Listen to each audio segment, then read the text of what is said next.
Hello, everyone. Thank you for joining us today. I'm Patrick Tucker, Technology Editor at Defense One, and it is my pleasure to welcome you to the fourth event in our month-long State of Defense series, State of the Space Force. This series is the fourth live extension of our annual State of Defense Special Report, which previews the year ahead.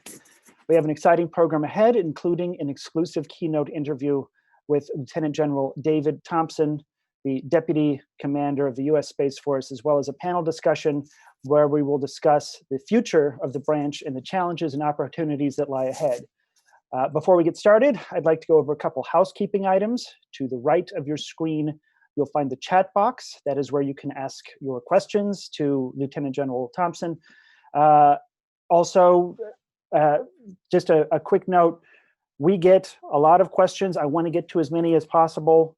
If you've got one that's beginning to percolate, put it in now. We like to see them come in. It helps us to figure out how the conversation can go from here. We generally end with more questions than we have time to get to. So if you've got one, we'd love to have you contribute it whenever you feel it beginning to form in your brain. So I encourage you to submit as you go. The chat will also be where you can ask for technical assistance. So the event is also being recorded and will be available on demand shortly for you to share with your colleagues. And with that, I want to welcome General Thompson. Thank you for being here, sir.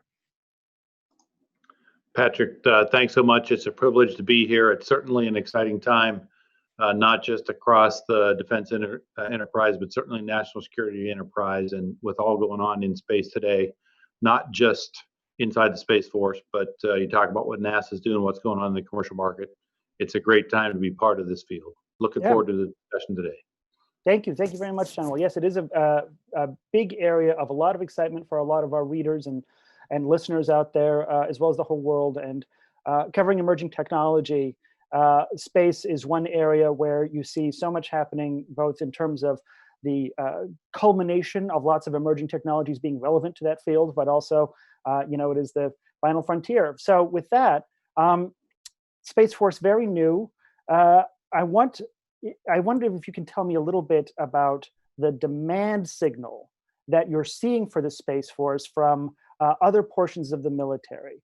Are they calling on you for satellite images, for analysis, for communications? What? Give us a sense of the demand signal that you're facing right now. Sure, thank you. First of all, you're absolutely right. The Space Force is a brand new service effective 20 December of last year. But as you know, what we have been doing in national security space for decades is not new, and the vast majority of the Space Force today is built on the foundation of what we've done in the past. That demand has been there in the past. In fact, the focus of the past 20 years or so and the challenges we faced in the Middle East, we've had the opportunity to integrate tightly with the rest of the joint force. As you know, we do things like we're the provider of GPS, so precision navigation and timing, which allows the forces to operate globally, allows them to plan and strike with precision and lethality. We've been flying the GPS constellation for a long time. We've been providing global ballistic missile warning for decades.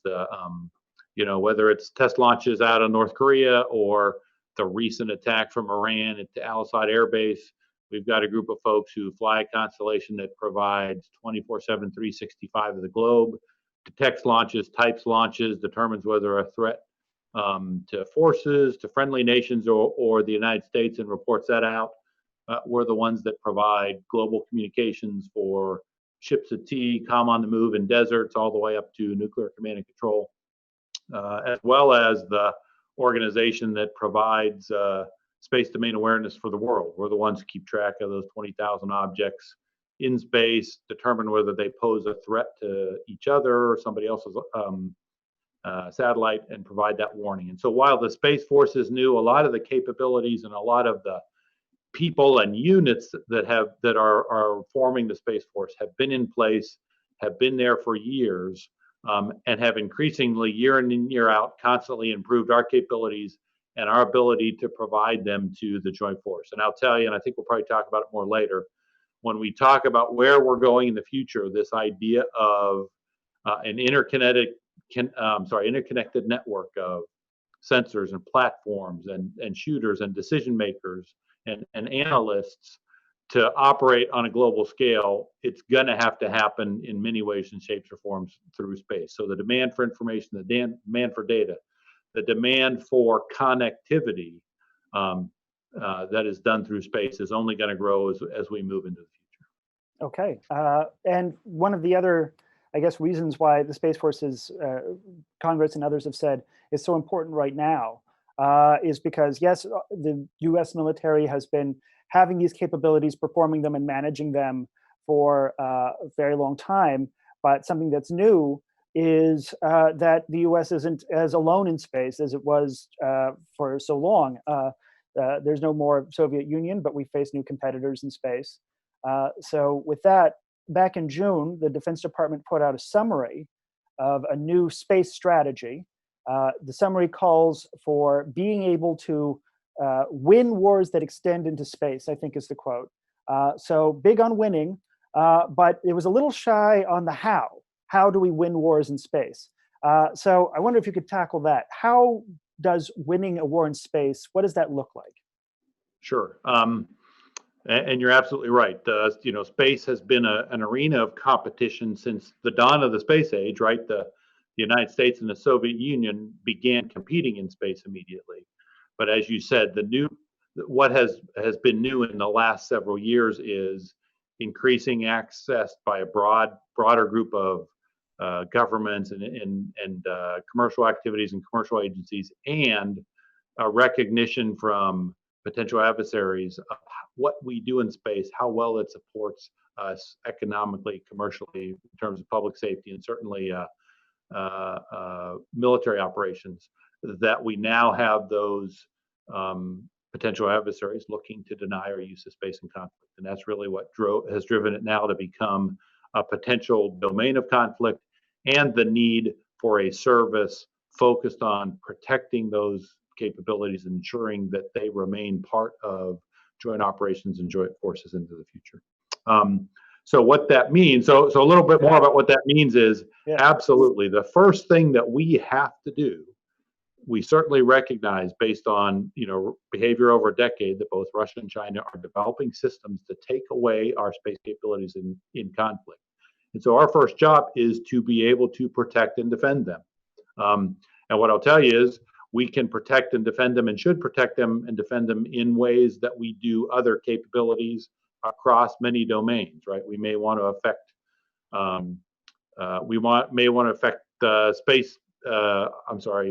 offensive space weapons on the ground. We want to maybe affect their command and control.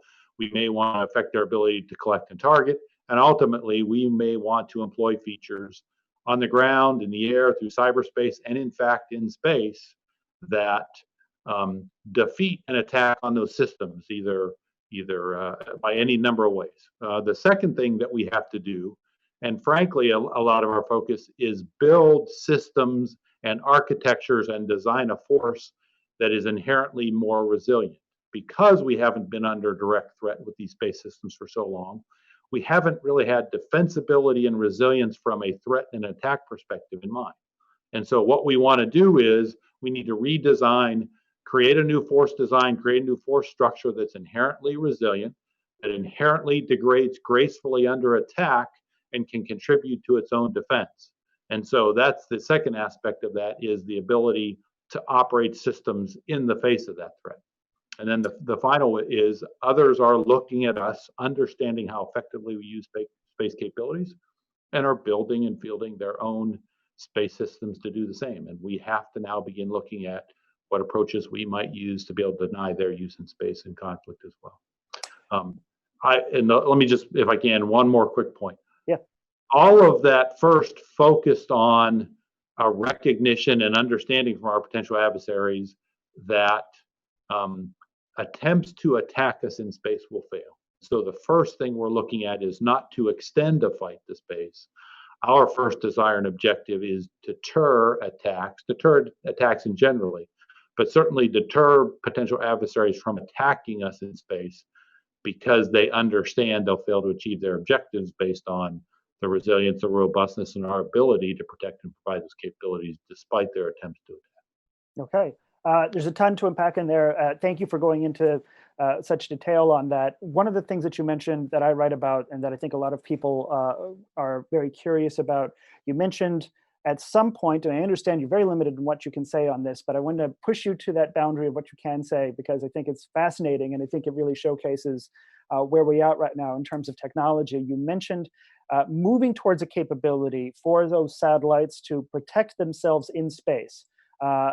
Give us a sense of the near-term future of what you're thinking about. There's maneuverability. Are there counter effects that you're thinking about? What is on the table right now that you can talk about?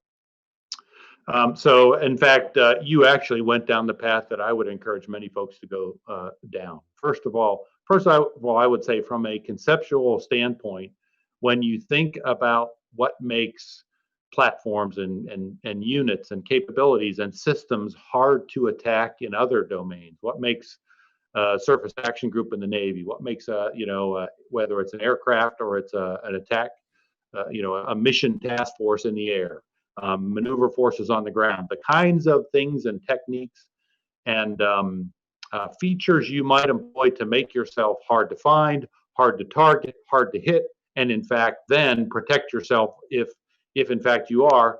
Those are the similar sorts of things that you have to, and we do look at now in space. Can we maneuver? First of all, can we introduce enough doubt into the adversary's kill chain that they're not sure, they know where we are, they know how we operate, and they know that they can attack with effect? Then you look at things like maneuver.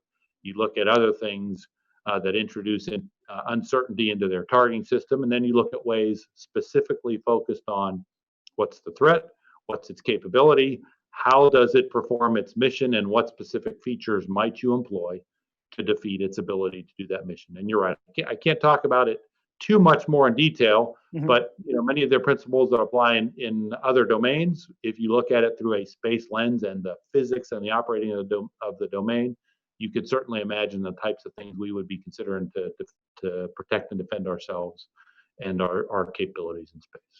Okay, I want to go back to something that you said and spend just a little bit more time on both the resilience thing and the defense thing, because you mentioned the GPS constellation, so super important.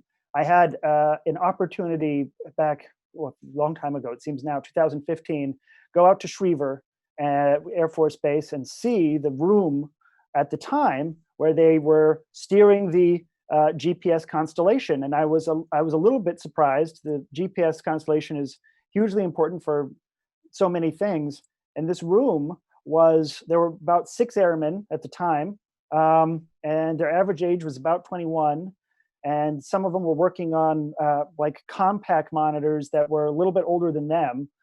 They kept the room kind of cool because the machines were like running so hot because they were old. And if you looked up into the corner of the room, there was a TV that it looked like one of those TVs you see in an off-track betting office. You ever been in one of those? And in there was a couple of like 2-bit illustrations of dots. And Aaron said, "Oh, that's the GPS constellation." And when one of those is acting funny, I make sure that they're okay. So that was steering the GPS constellation in 2015, a constellation that's, as you mentioned, essential to not only all Earth navigation, but actually all financial transactions that exist, because there's a timing function that now they get off of the GPS constellation. So 5 people in a cold room were steering the GPS constellation for the whole planet. What does that look like today in 2021, maintaining and steering and defending that constellation? And what does it look like in 2025? So it has changed a bit since 2015. We've done some upgrades. It probably looks like a little more modern version of the off-track betting TV than what you saw. Yeah. It's still so I'll say a couple of things. First of all, it's still run by a group of very young but very talented and incredibly passionate young space professionals who among all the things we have and do are key to our effectiveness today and will be in the future. So that's not going to change. What we need to do and will do, and in the process of doing, is being more agile and responsive and quick in terms of developing, deploying, upgrading, and ensuring they have modern capabilities using modern techniques on top of a modern infrastructure and platform to be able to do that command and control. One of the challenges we faced far too long in space is we've gotten to the point now where our space systems are incredibly capable and they're incredibly complex, but they are built on such an old platform. They're so complex, and the things they do are so critical. We exercise an abundance of caution, perhaps in some cases these days, an overabundance of caution in upgrading them. But it's now time to move to a 21st century approach to designing them, to fielding them, to operating them, and to upgrading them. And so you'll see we're going through the process, and we're bringing on some great capabilities to command and control and adjust to the GPS threats that will absolutely be in place in the next 18 months. And so by 2025, they'll be there. But moving forward, what you will see is probably a smaller, on a satellite by satellite basis, larger numbers of less complex satellites built using 21st century production techniques that we can build, that field, that we fly more like, we don't fly, I'll say manually, but use more machine to machine connectivity to fly. And the operator is going to be more on that command and control loop. And we'll upgrade them in the process of a few years rather than upgrading them on a decade by decade process like we've done so far. That's coming. We have finally, I think, started to turn the corner to go that direction. Okay, well, that's very reassuring. And that gets at the other thing that I wanted to ask you about in that context.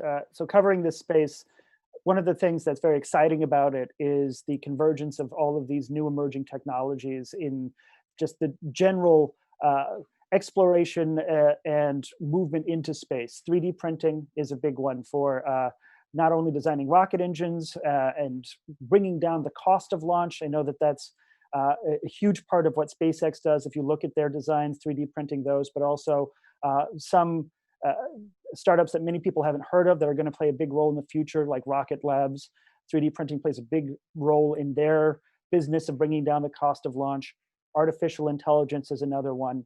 Can you give us a sense between those two, we'll start there, of 3D printing, artificial intelligence, what role do they play in the future of the Space Force in terms of what you're seeing and what you're looking at?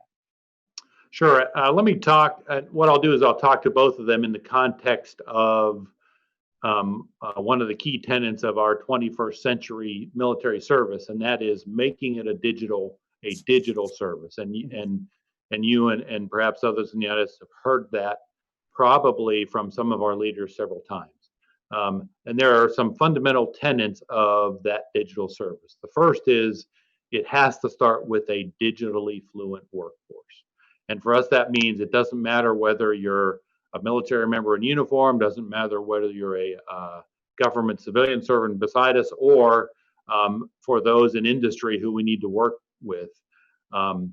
The first part of that is really building a background in education and training so that they are skilled and understand and ready to operate day to day in the digital world, an understanding of networks and IT infrastructure and data management and computing and just, let's just say, some basic and foundational knowledge that you wouldn't necessarily expect of the average individual in any organization. We are going to expect that from the members of our service because of the environment we operate, what we see in the future, and our focus on mission, acquisition, intelligence, and cybersecurity. So that's the first thing. And oh, by the way, it's not just going to be across the force. General Raymond, our Chief of Space Operations, has already set in motion the need for and the demand for hardcore cyber expertise in a small group of those professionals. That means a return to people who understand how to code, build code, use code on the fly. No kidding, hardcore operators, defenders, and in some cases, people understand threat vectors and what cyber space systems look like under attack so that we can defend and we can respond, as well as a deep understanding of the best means from cradle to grave of how to build cybersecurity into a system. And then finally, I'm sorry, I lost my train of thought for a second. 3D Digital printing, yeah. processes, yeah, digital processes and digital strategy, and that is making sure all data is exposed and available and can be moved and can be fused and can be exploited and can be connected and provided to those who need it and put together in a meaningful manner to make decisions, to do analysis. And that's where the key connection to AI starts to come in, is to make sure that whether it's in acquisition engineering, whether it's in operations, whether it's in intelligence, that's the first part of the make sure the data is all available and exposed, and then start using data mining strategies and artificial intelligence and machine learning to better understand and exploit that data. That's the second element, is sort of what I'll call the digital strategy and underlying processes it supports. And then the third is a move to digital engineering. This is clearly into the line of design, development, manufacturing, and as you talked about, one element of that being 3D printing. As many of you know, we're now stepping into that world of digital engineering, digital design, digital twins that enable move to production, the ability to upgrade quickly, more rapid ability to test more thoroughly. General Raymond, working with the Air Force acquisition of executive Dr. Will Roper, has already said every new system in the Space Force from here forward will be built on the foundation of a digital engineering enterprise. And we'll go back to those old systems, the GPS and others, and see how they can be adapted in the future. So that's sort of the context under which we're going to get after AI and machine learning and digital engineering and 3D printing. Do you envision a role for 3D printing, perhaps aboard future satellites in space as part of a repair function? Is that because it's so difficult to reach things? Yeah. I would say, and in that sense, I would talk about it as sort of a, let's speculate about what the future might look like. I would say absolutely. And I would say that, perhaps going forward, that's something that a Space Force might want to exploit as a service procured from someone in the very near future. There are several things that I would tell you. We look with great hope toward the commercial sector, and hope that perhaps they can those capabilities and those business cases and those use cases will develop, because we'd love to be able to use them in a service perspective. One of those might be exactly that, the let's call it 3D printing and the ability for on-orbit repair. I would tell you, even before that, what I'll call maybe a little more standard on-orbit servicing. Is there an on-orbit tug that can move a satellite from one orbit to another? Can you do refueling? If in fact a satellite's had a failure of its own in an attitude control system or is approaching end of life, can a commercial service provider come in and provide that stability to keep that satellite in mission for a little while longer? Or can we count on a commercial provider to help us dispose at the end of life? Can we save on size and cost and perhaps maneuverability to save for defensive purposes by asking a commercial tug to move us from one orbit to another? Those are all things that we see, we hope for in the future. We have great anticipation and expectation for it. In some cases, there may be direct applications we want to consider, but in a lot of cases, if it's a commercial service and a capability and we see value in it, absolutely we'll be looking to use it. Yeah, this is something that I see very consistently in OSD talking in their strategy documents about space, is this increasing reliance on a very fast-growing commercial space activity. And yet, I wonder if there might be a bit of a problem there, precisely because COVID-19 has had some bad effects on some space startups. OneWeb, which was a very promising satellite startup, declared bankruptcy. Intelsat, another big space communications company, and not a startup, very well established, declared bankruptcy. I've talked to different folks about it. Space is the sort of long distance bet that a lot of folks in venture capital are a little bit worried about. It's not exactly a fast turnaround for your return on investment in space. So understanding that you work for the United States military and not JP Morgan, when you look out across the private space world that exists right now, the money that's going into it, the money that's not reaching return fast enough for some investors, the unpredictability there that exists right now, how would you characterize the state of private space enterprise right now, and is it a concern? It is. Let me talk a little bit about sort of where I thought we were prior to COVID, and then maybe a little bit about where we are today, which is Mhm. certainly much more uncertain and speculative, but also greatly concerning. Mhm. I thought, let's say a year ago today, we were potentially on the cusp of an explosion in terms of what I'll call opportunities presented by the creativity and the energy and the ingenuity in the commercial space market. Let's talk about small launch. We could talk about even what I'll call routine launch as we know it today. We could talk about small launch. Certainly talk about these proliferated constellations that provide the opportunity for data relay and connectivity and remote sensing and other things. Mhm. As is often the case, while you would certainly not expect um, everything to survive and thrive, there was so much activity, there was so much potential, there was so much investment that I felt like we were on the cusp of an opportunity. An example I'll use that's similar is let's talk about smartphones, right? Smartphones and wireless technology. If you look at all of that today, the underlying research and technologies associated over that were built over years and perhaps a decade or two as part of a national security and defense enterprise. But it really took the investment and the creativity and the ingenuity of entrepreneurs and the commercial market to take all those technologies and put them into something like the smartphone Mhm. that we have today that was probably never truly envisioned when those underlying technologies were first developed. And I felt like we were potentially on the verge of that sort of a blossoming in space, in commercial space. And one of the things we are posturing to do, and we may talk a little bit about the Space Development Agency in a few minutes, Mhm. was posturing to do a couple things. One is exploit that, but Mhm. the other thing that we need to do and need to work on, and this is work for us yet to do, is understand how to be able to communicate to that sector what our needs are, what our requirements are, and what they could expect of us as a business space. And let me give you an example there. Part of the U.S. Space Force is the commercial SATCOM office up at Fort Meade. That office transitioned into 1st Air Force Space Command in the U.S. Space Force a couple of years back. We are in the process right now of trying to finalize the agreements that allow us to purchase data relay and communications and other services from any series of commercial providers in low Earth orbit. What we ought to be able to do is put those vehicles in place and send a signal to that commercial market sector that year in, year out over the X number of years, you can expect the Department of Defense, including the U.S. Space Force, to be buying this certain amount of services out of that market, so they can count on it as a potential revenue stream.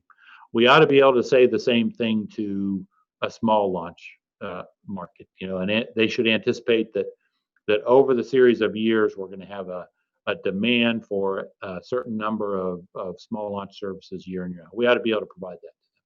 All of that was what I would say is the ability to exploit, leverage directly, and send the right consistent signal to those commercial sectors as to what they could count on in terms of partnership and revenue stream from U.S. Space Force and Department of Defense. With COVID now, you're right. It's a much tougher case, and part of the reason is while we don't expect to be anchor tenants and we can commit to being a part of a business base, a lot of the rest of the business base has dried up as a result of the contractions that have occurred in the face of COVID. I'm very concerned about especially those small innovative companies. Mhm. Certainly the defense space sector has its challenges, Yeah. but we're still here. We still need the capabilities they provide. They can count on us for a large portion of what we need them to do. But it's those small entrepreneurs that depend on us, but others. I'm not sure yet if we've figured out a way to ensure part of that will survive. If we do, it will serve us greatly. If not, it may take us years to recover back to the point where I think we were prior to. And I want to get to all of these great questions. The audience really showed up with great questions. But before I do, one last one on exactly the point that you mentioned in terms of showing up those innovative startups. What are you looking at right now? Is there a direct investment vehicle that might help? Is there a profit sharing vehicle that might help? What are you looking at in the near term? Yeah, first of all, I do need to be very clear. We're a partner in this activity, but it is being led, first of all, by the Department of Defense through the SDA. Division of Acquisition and Sustainment, Secretary Lord. In the Air Force, it's being led by our Assistant Secretary for Acquisition, Dr. Will Roper, and his team. So, Right. so they've been doing a great job of understanding where the issues are, where the concerns are, and frankly, what we have been doing with them is sharing ideas of how, first of all, how to incentivize and provide perhaps revenue streams and investments specifically in areas that we need. Second of all, in areas that don't automatically demand that we pick a winner, but allow those who are still out there trying to compete to be able to compete for it so that we get an advantage. The challenge right now, I think, though, is then all of those ideas, first of all, compete inside the Department of Defense for all the ideas in other sectors, then compete with the rest of the sectors of the economy and civil society in the defense sector to turn into a funding stream through Congress. And right now, not sure where we're going as a nation in that regard, but we have absolutely been engaged, first of all, with Dr. Roper and Secretary Lord and their teams to ensure that the process of data collection and proposals includes opportunities like that. And as the nation decides where it's going to go in this recovery, make sure that those are foremost in the minds of them and our national leaders as to the value and importance of supporting that commercial sector. Okay, great. Let's go to some of these questions. From Kevin Barron, you've previously said there was almost zero chance Space Force professionals would be actual astronauts.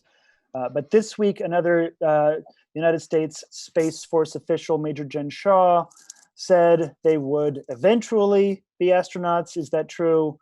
Yes. How far are we from sending U.S. troops into space, and for what purpose? Yeah. So first thing I'd say is those two comments are not in as much of a conflict as folks might see.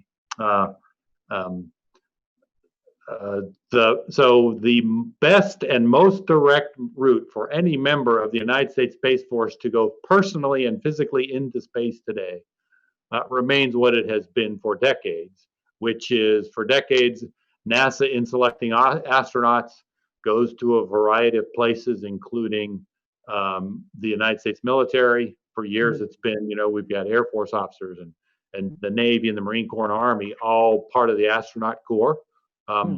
If we have a member of the Space Force today who wants to go to space, their best bet and remain a military member is to apply through the astronaut program in NASA to get to space. When do we expect to have boots on the moon? No idea. Certainly not in my career. But the fact is, it possible and certainly expected someday in the future that members of the United States Space Force will go physically, directly, and personally to space? I would say absolutely. We're probably talking, but we're not talking, 5 or 10 years. We're talking decades from now, almost certainly. But just as I'll say, first of all, the nation and the human race grows and expands and heads out, first of all, back toward the moon, out into the solar system, towards Mars and beyond. As the need arises, certainly the United States Space Force will play whatever role it needs to. But a plan, a program, an expectation that we're preparing to send U.S. Space Force units and people into space in any way other than through the NASA astronaut program, certainly not anywhere in the near term. Okay, well, I have a question that is a little closer to Earth, quite literally, but related. Because you talked about the need to defend space assets from threats, including and especially those that emerge from the ground. So in the event that there was some ground-based threat to some important space asset, maybe it's a new anti-satellite mobile launcher or a cyber facility that exists on the ground somewhere in the world. We've got forward operating troops that can go and deal with that. Is there any role for Space Force as part of those boots that are on the Earth ground to deal with physical threats that exist to space systems that are here on Earth? So I would say yes in a couple of ways. Okay. The first is, so the capabilities we bring, we're going to integrate with the joint force. And probably first and foremost is to ensure space experts, U.S. Space Force members, and we've got space expertise in the Army and other areas as well, are integrated effectively with the joint force, so they understand the threats that are posed by these systems, the importance of the systems they hold under threat, and then work with that force in ways to defeat the threat. It might be physical attack, it might be cyber attack, it might be things we can do on the ground, in the air, in space. And so the first thing it is that expertise forward to help, soldiers, sailors, airmen, and Marines understand what they need to do to help defeat that threat. Second thing is we do have forward deployed space capabilities today that contribute to the fight. Not long ago, we started making public the fact that the U.S. Space Force has units that deploy forward to engage in space electronic warfare, right? The jamming of space links that pose a threat to our forces and help degrade and deny the capability of the adversary. That's another means by which today space forces might forward deploy, contribute to the fight, and help defeat either space threats or potentially also threats to forces on the ground, forces at sea, forces in the air, and so on and so forth. So those are a couple that are immediately available today, accessible in the way that we would forward deploy for that fight. Okay.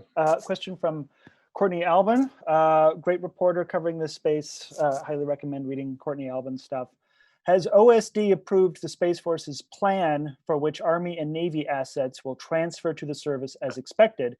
Can you give us an idea of what the plan looks like and what feedback you have received from the Army and Navy on that plan? Yeah, so I can't go into a whole lot of detail, mostly because the absolutely final decision hadn't been made, and I'm certainly not going to speak for the Department of Defense or the leadership of the Army and Navy. I will say, here's what I will say: we have been engaged in this process for several months now. We're getting close to the decisions that need to be made in terms of transfer of some of those functions and capabilities. There is a tremendous amount that the Space Force and the Air Force and the Army and the Navy, in working together with OSD, have already agreed on two accounts. One is the capabilities and forces that will stay in place where they are to continue to do the activities that are space related. The set of activities that are prepared to move over, and then there's a few units and functions left that we haven't reached full agreement on, and we're in the process of finalizing the data and the information that will allow the decision makers to decide the final disposition position, whether they'll stay or whether they'll move to the Space Force. So a lot of work has been done, a whole lot of agreement already. The last few decisions need to be made before we're public, and the DoD and the Army and the Navy and the Space Force announce how we're going forward. When do you Let me also make it clear. Sorry. When do you expect? We did this process with the U.S. Air Force earlier this spring, and have already completed that work. We identified, either in whole or part, 23 units and functions that were to transfer to the Space Force. Have concluded the planning and execution of a lot of that transfer work already. We identified 2 additional units that were tied to the intelligence community, and we're currently working on planning with the intelligence community to transfer those forces over. And we've actually identified 2 additional units since we did our initial work, and those have been transferred over as well. So a lot of great work in that regard. I hope at some point we'll all collectively be able to come out in the near term and say, here are the units that will remain behind to do the work that they need to in those services, and here are the ones that will move into the space. When you say near term, can we say before Election Day? Perhaps. Let's just say the target that the leadership in the DoD has given us is We want to be able to make decisions so that we can execute planning in fiscal year 2021 Mhm. and begin facilitating the moves in 2022. So that absolutely means near term. Let's just say, between now and the end of the year is probably a good timeline to think about. Okay. Questions from Teresa Hitchens, also big fan Teresa Hitchens. Many Space Force Space Command leaders have complained that space is overly classified, but nothing changes. There's a couple of different questions about classification and why so much stuff is classified now that wasn't classified before. So why and what is the roadblock? So so first of all, absolutely correct. Space is way too overclassified. I would argue we're actually getting a little bit better, but we're not getting better enough fast enough. One example I just pointed out, the space electronic warfare capability that was resident in the Air Force for years and now resident in the Space Force used to be highly classified, and we've recently gone through the process of declassifying. In order to work effectively with the joint force, in order to work effectively with our allies, in order to truly acknowledge that, look, this is an area of potential conflict, and to be able to do things like have the conversations we need to deter, to have adversaries understand what our position is, what our policy is, what they're likely to encounter if they intend to attack us in space. We have got to start declassifying basic facts about some of these capabilities. You've actually seen us take some aggressive, I'll say more aggressive steps recently. The Russians and the Chinese in the last several months have been engaged in what we would call unprofessional, unsafe, and provocative and hazardous behavior in space. And at the time, General Jay Raymond, he was both the chief space operations and the U.S. Space Command commander at the time. In his role as U.S. Space Command commander, he specifically called out that behavior. It's the unacceptability of that behavior and what it means to our ability to operate effectively, safely, and in a conflict-free sense in space. In the past, we have been reticent to talk about any of that and discuss it because we are concerned about the potential compromise of our understanding, our space capabilities. We're moving in that direction. Senior leaders above me understand the need to drive the classification discussion, and we're moving that direction. Ask me 6 months from now, and if we have a whole lot more to talk about, I will tell you we've been very successful in that regard. If not, then we're continuing to see obstacles of what I'll just call people whose perspectives were built in a different world in a different time that we're struggling to help overcome. So on that, I think what you're referring to is this announcement that the Space Force made. Russia had launched a satellite that's basically like a space-based gun. I mean, it kind of shoots a projectile out that can ram into other satellites. And everyone responded to that with great alarm. It was a great story. I think it led Drudge for a day or whatever. I wonder, based on the amount of activity that you see, give us a sense of how space threat activity from Russia and China has ramped up over the last few years, because that's like an example of just one thing you can talk about. How big a proportion of stuff is there that they're doing that you can't talk about? So so I guess there's a couple of ways to talk about it. First, let me encourage folks, whether it's the National Air and Space Intelligence Center, an Air Force center that has an unclassified space threat summary that's about a year old. The Defense Intelligence Agency has done a similar document. Both are excellent documents that talk in detail about the threats in an unclassified sense. But let me tell you a couple of things. First of all, over the last decade, from a Chinese perspective, we have seen them expand rapidly into kinetic effects, non-kinetic effects, testing and trial, and all sorts of regimes, rapidly fielding of space capabilities. While we can't say that they do it today, what you'll see in some of those unclassified threat assessments basically says, within this decade, we expect them to be able to threaten our space capabilities kinetically or non-kinetically, reversibly or irreversibly in just about every domain. That's how quickly they're moving in that regard. What I'll say about Russia is, they have a long history of operating effectively in space. They kind of slowed down a bit, with the fall of the wall and in a couple of intervening years, but they too, in about the last 10 years, have suddenly picked up primarily their research and development, and are on the cusp of being able to produce and field similar weapons and similar capabilities. So I'd encourage your listeners to go look at those documents. They're moving very quickly. They're doing a tremendous amount of research, development, testing, and like I said, in the next decade, we'll be able to threaten us pretty much in all regime with both direct, kinetic, non-kinetic, and reversible and irreversible systems. You see, yes. Well, next time you see a space gun, call me. Sandra Irwin asks, when will the Space Systems Command be stood up, and will the Space Development Agency be part of it? So you wanted to talk a little bit about SDA earlier, Space Systems Command, and future work with SDA too.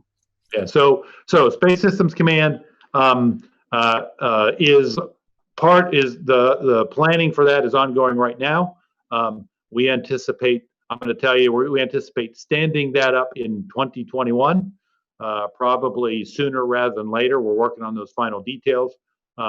Really, the planning work that we have in place helps us in regard to, there's still planning work we're doing with the Army and the Navy in terms of what capabilities are coming over, and that's going to have a role in Space Systems Command.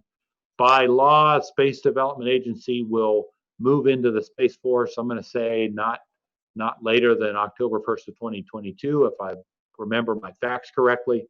And so one of the reasons we're moving quickly, but not as quickly as we have with the other commands, is the links to and the need to do that organization, that stand up, are tied as much to how the Space Development Agency, how those Navy and Army systems that may move in work together, and how our existing organizations work together. So that's why we're not moving as quickly to stand up. We're spending more time trying to thoughtfully develop.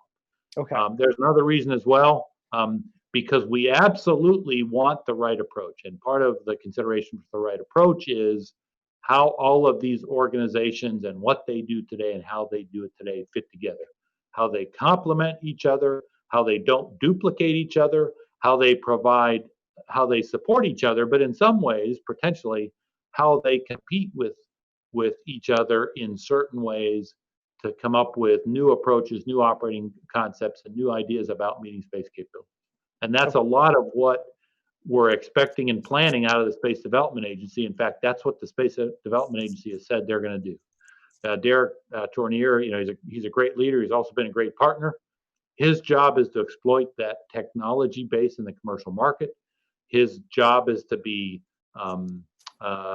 constructively disruptive, right? To be able to bring in disruptive technologies and ideas and operating concepts in a constructive way, and to understand where we say, hey, this is something we want SDA to do. Here's something we want Space and Missile Systems Center to do. Here's something we want the Space Rapid Capabilities Office to do. In some cases, specifically identifying that they'll go do it. But there are some instances where we might say, hey, Space Missile Systems Center, give us your idea for a network layer for ABMS. SDA, same thing. SMC, how would we do optical communications globally? SDA, what are your ideas? So there are areas where we're not going to duplicate, but we are certainly interested in the energy that comes from competing ideas and competing designs and competing approaches to a problem. So that's kind of where we are and why we're going on the timeline we're going.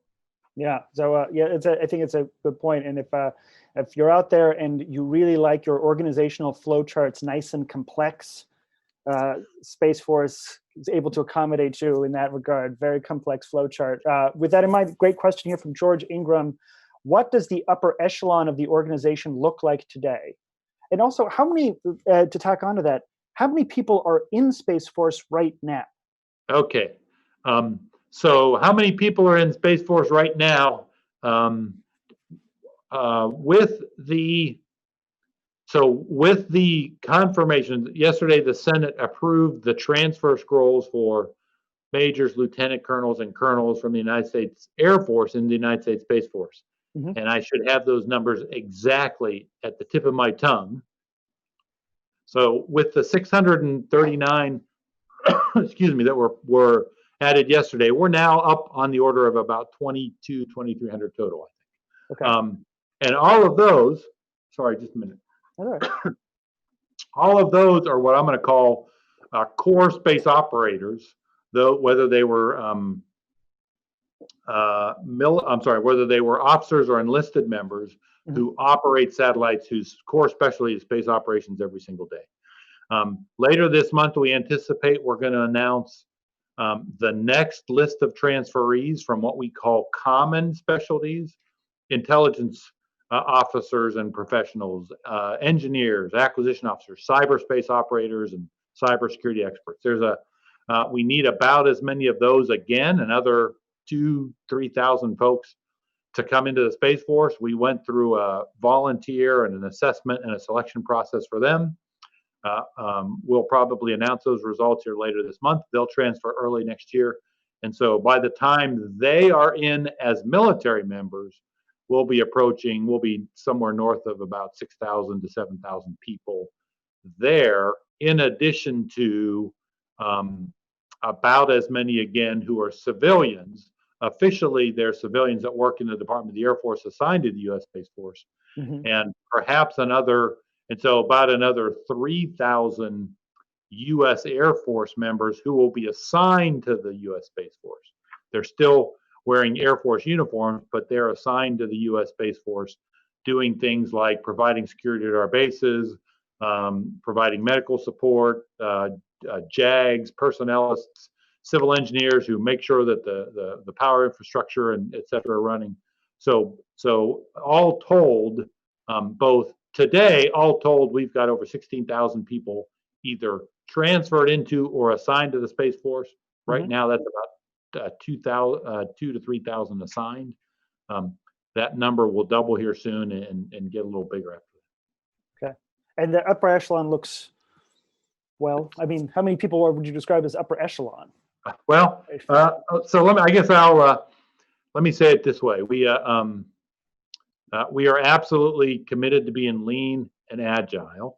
Lean is important. We have very much mission focused. We deal in operations. We deal in development, acquisition, and fielding and sustainment. We deal in things like intelligence. We deal in cybersecurity, and we count on the Air Force for the rest of our support. That means we have a total of 21 general officers in the United States Space Force. Okay. Both the Air Force and the Army and the Navy, those services all have bordering. The numbers vary between services, but they're approaching 200. We have 17 senior executives in the U.S. Space Force, and again, probably 10 times as many in the other services. So we're very, very focused on being lean, and we absolutely believe part of being agile is being lean. If you're not a large bureaucracy, you can't do the things that large bureaucracies do. And so by that nature, you're agile. You're more agile. The key is having enough mass to be able to do what you need to, and enough processes in place to make sure you're doing it effectively. Okay. And we, as I predicted, didn't get to all of the great questions that we had, including many of my own, because there's just so much to cover here. We are out of time. General Thompson, thank you so much for joining us today. We're going to be back with our next panel of experts on the future of the Space Force. Caitlin Johnson, Associate Director of the Aerospace Security Project at the Center for Strategic and International Studies. Brian Whedon, Director of Program Planning at the Secure World Foundation, and Sarah Maniero, Adjunct Senior Fellow of Defense Programs at the Center for New American Security. We have some messages first, so stay tuned, and we'll see you back here very shortly. Thanks so much, General. Appreciate your time today. Absolutely. A pleasure talking to you and engaging with you all today.